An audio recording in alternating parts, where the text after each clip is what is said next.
Hey gang, check this thing out. This is a Maserin brand Revolt.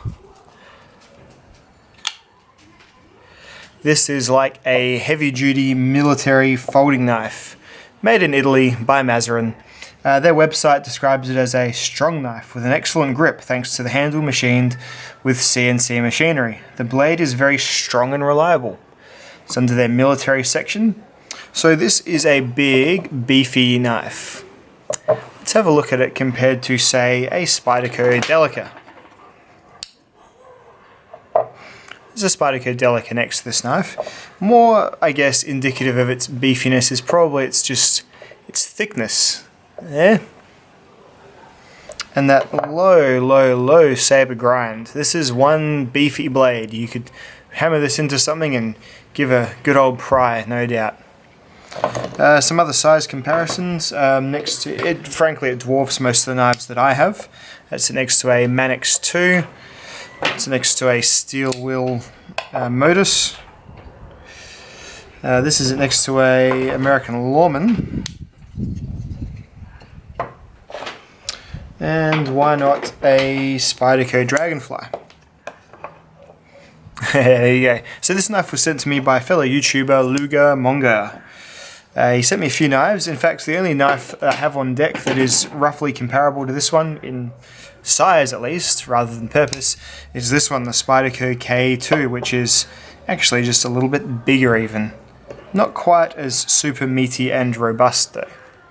Let's see how meaty this knife is, how much meat is on it. 247 grams worth compared to, say, the American Lawman, which tips the scales at 116 grams. Or the, hey, why not the Spyderco K2? 176 grams, yes. So yeah, a super duper beefy knife.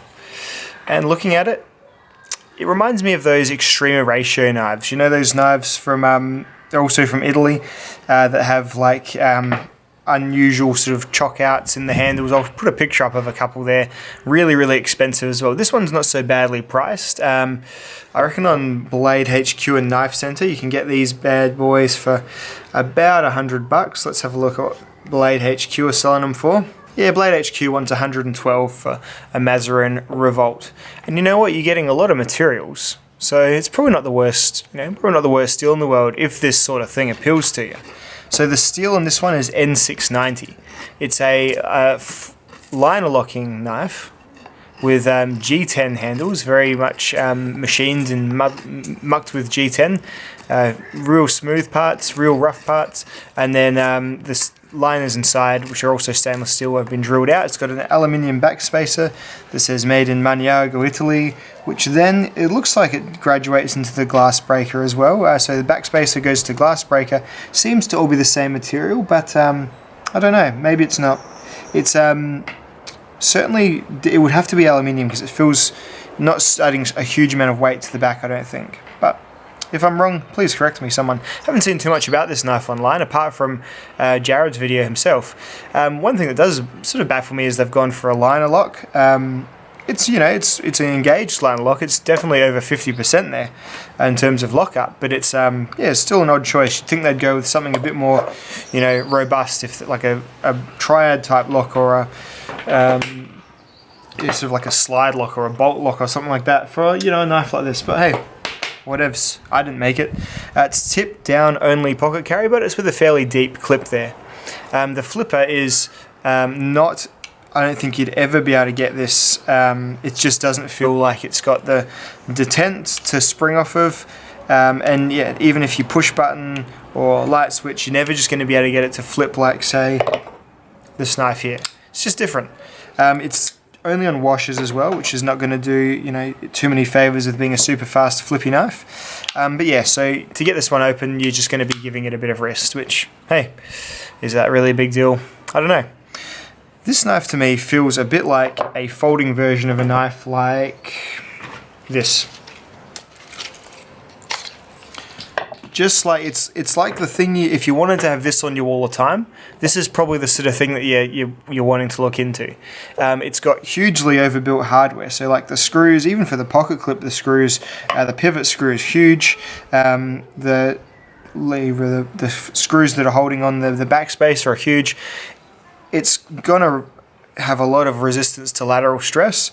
So yeah, if you are just like after a bit of a folding, the term I always use lately is wrecking knife, which is kind of what this knife is, just a knife for breaking stuff apart and ruining things, then this is probably like a really good option for that. Because you look at the blades, they've kind of got the same features. They've got like the low saber grind. They've got like a soft-ish, like not a state-of-the-art stainless, but a pretty decent stainless. You've got BDZ1 here and you've got N690 here, which is good at this price point for sure. I only don't like N690 when Extreme Ratio tries to sell knives made of it for 700 Australian dollars. Like that's when I don't like it. But yeah, you look at the tips. The tips are just super robust and thick, all the way down. Well, I did notice a bit of an uneven grind on it, but that's not the end of the world, because yeah, it is this kind of philosophy behind it. These really almost big and clumsy doofy knives for just real proper hard use, like not even finessed hard use, just like dig and stab and scrape. That's my interpretation of it anyway. Looking at the handle again, same sort of theme. Not a comfortable handle, for sure. Not a super uncomfortable one, but they haven't gone for like ergonomic comfort with this. They've gone for keep it in hand. And so they've given you a really big dramatic choil that has jimping courtesy of the liner lock all the way down to the tip here. So your index finger is going to be stuck in there. It isn't going anywhere. And then you've got, and again, like an exaggerated concave there to put your other fingers in. I can fit almost all four of my fingers just in this back part, and you could probably do a bit of tree limbing or something with this if you wanted to. In fact, maybe I will. But yeah, so it's definitely just made to be kept in the hand regardless of what's going on. And then this double Quillion, this guard thing here, that's it's not angled to catch knives or any of that sort of artsy knife fighting theory stuff. It's flanged out to keep your hand from going up on that blade. So yeah, once this is in your hand and once you're doing the damage isn't going to stop until you decide. So you're not going to lose your knife, that's for sure. So yeah, just like the sort of thing you'd be after. I think it's actually as thick as the strong arm. Like it's hard to tell here because it's got some cut out here, but if it isn't, it's very damn close to being as thick as the strong arm. Pretty much like a folding version of this kind of knife. Very, very interesting. Do I like this knife? Well, no, it's definitely not for me. It's not my kind of knife whatsoever. But I can tell that it's made well, and I can tell that it's got a purpose to it. So I'm not going to be critical of the knife, apart from just saying that. It's not for me. It's not made as an EDC fun fidget toy Mandroid knife that we're all into at the moment. It's not. So I'm not even going to score too hard against it not flipping open properly. It's obviously just within the spec of the knife. They'd rather have the really robust pivot and washer system than have the, sand-prone, ball-bearing, flipper fun stuff going on. And frankly, let's time it, which takes longer. Did you notice a difference? I didn't. So yeah, it's fine for what it is. Tip down, yeah, I'm never too fond of tip down, but I'm generally not fond of tip down because pocket clips tip down don't usually sit well in my hand, but because this is such an enormous handle, my hand actually fits fine over this pocket clip. So really, again, it's one of those time things. Is it really that much quicker to get a tip-up knife out of your pocket? Probably not.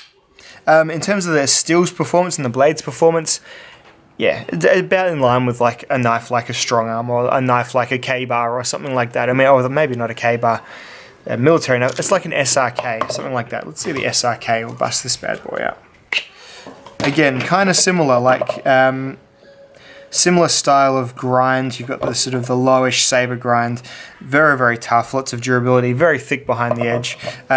I did my rope cutting test with this, with the factory angles, which by my estimations was about 25 degrees per side. With the factory angles, it cut about 68 times, I think 68 or 70 times. It was fine for such an acute angle that I didn't really, I didn't go for, like, I wasn't testing it for my tests. I was just sort of seeing how the steel went. It wasn't a fun cut to do. It was, fairly resistive, fairly unenjoyable for that repetitive task. But, went through the rope fine. But, yeah, just obviously not a high-speed, low-drag, slicing beast that, you know, most of our knives are kind of sold to us as. So Spyderco will sell you knives for, you know, optimized towards making, you know, quick, clean cuts. Zero Tolerance will sell you knives made towards, you know, having a sharp edge, but being more about like the action and the fit and finish and the, you know, the design. And this is definitely just like, this is like the knife world equivalent of a shovel rather than the knife world equivalent of like a kitchen knife or, you know, an awesome utility knife or something like that. Very interesting. But, you know, this is one of the coolest things about the hobby, that these, you know, it's the same kind of thing as this, or the same kind of thing as this. There is something for everyone in the knife world, and it is just so damn cool that in this day and age, all these are about, well, yeah, all these are actually about the same price as well. So, you know, Steel Wheel Modus and, you know, Super Steel and Spyderco Delica. It's Manix 2 and, you know, Maximet. These are all, you know, this isn't like $700 like Extrema Ratio sells theirs for. It's actually a really decent price. In terms of its carry, yeah, it's a big, thick, beefy knife in your pocket, but it's probably not even made for a pocket. It's probably made for like a molly pouch, like a Maxpedition pouch on the front of a vest or something like that. It is an army style knife. That's what they're selling it for. So in the hands of a little nerd like me in his house who does his testing in my backyard primarily, you know, I can't really give this knife the run that it deserves. I can certainly say that it's well made from the things I've done with it, and I can certainly say it's not going to fail on you, and the steel is, you know, good stainless soft steel, like softish steel that's, you know, malleable and isn't going to chip out or roll on you as easily. It's going to do fine. And it's, you know, ground to its purpose. Its purpose is obviously just like breaching windowsills and, you know, prying out